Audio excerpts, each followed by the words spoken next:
नमस्ते। आर्यावर्त की कहानियाँ में आपका स्वागत है। हम पढ़ रहे हैं श्रीमद् भगवद गीता का पंचदश अध्याय पुरुषोत्तम योग, जिसमें कहा गया है कि सृष्टि के फैलाव का कर्म अनादि और अनंत है। इसके ओर छोर का पता नहीं चलता।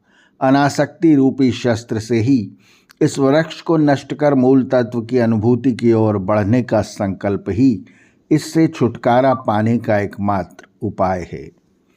अब श्लोक क्रमांक 5 से। निर्माण मोहाजित संग दोषा अध्यात्म नित्या विनिवृत्त कामाः द्वंद्वैर्विमुक्ताः सुख दुख संज्ञैर्गच्छन्त्यमूढ़ाः पदम व्ययम तत्। जो मान और मोह से रहित है, जिन्होंने आसक्ति रूपी दोष पर विजय पा ली है, जो अध्यात्म ज्ञान में सदैव स्थित रहते हैं और जो निवृत्त काम हैं एवं सुख दुख आदि द्वंद्वों से मुक्त हैं, ऐसे सम्मोह रहित ज्ञानी पुरुष उस अविनाशी पद को जा पहुँचते हैं।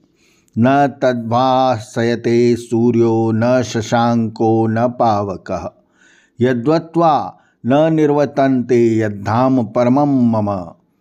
उस अव्यव स्थान पर फिर लौटना नहीं पड़ता, यानी जन्म मरण के चक्कर में नहीं पड़ना पड़ता।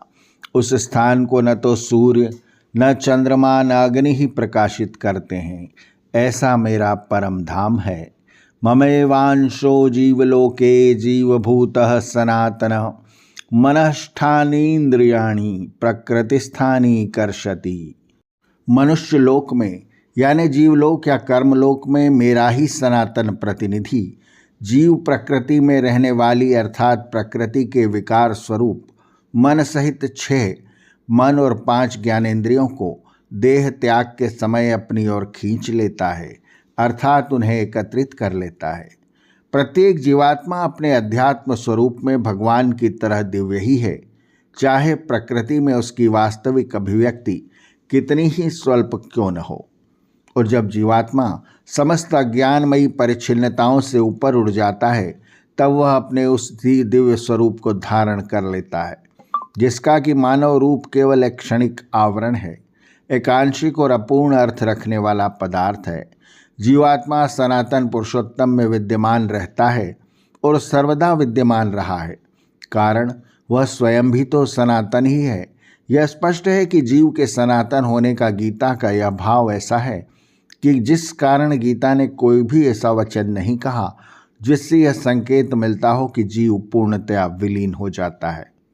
इसकी अपेक्षा गीता यह बताती है कि जीवात्मा की उच्चतम स्थिति वह है जबकि वह पुरुषोत्तम में निवास करता है, अर्थात जीवात्मा भी परमात्मा की तरह अनादि और अनंत है। शरीरम यद्वा प्रोति यच्चाप्युत्क्रामतीश्वरः गृहीत्वैतानि संयति वायुर्गंधानि वाशयत्।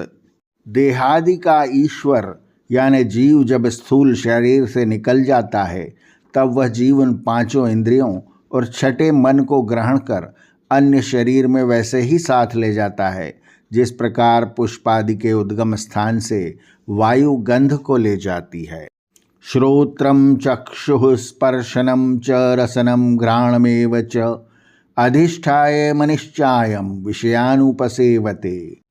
यह जीव कान नेत्र और त्वचा, जीभ व नाक यानी 5 ज्ञानेंद्रियों तथा मन का आश्रय लेकर अर्थात इनके द्वारा सांसारिक विषय को भोगता है।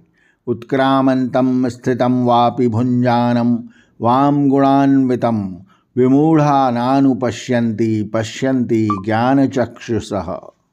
शरीर से उत्क्रमण करते हुए को अर्थात शरीर का त्याग करते हुए को, शरीर में स्थित हुए को तथा प्रकृति के गुणों से युक्त होकर विषयों का उपभोग करते हुए को मूढ़ अर्थात अज्ञानी लोग नहीं जानते।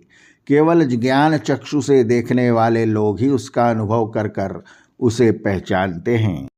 यतन्तो योगिनश्चैनं पश्यन्त्यामन्यवस्थितं यतन्तोऽप्यकृतात्मानो नयनं पश्यन्त चेतसः।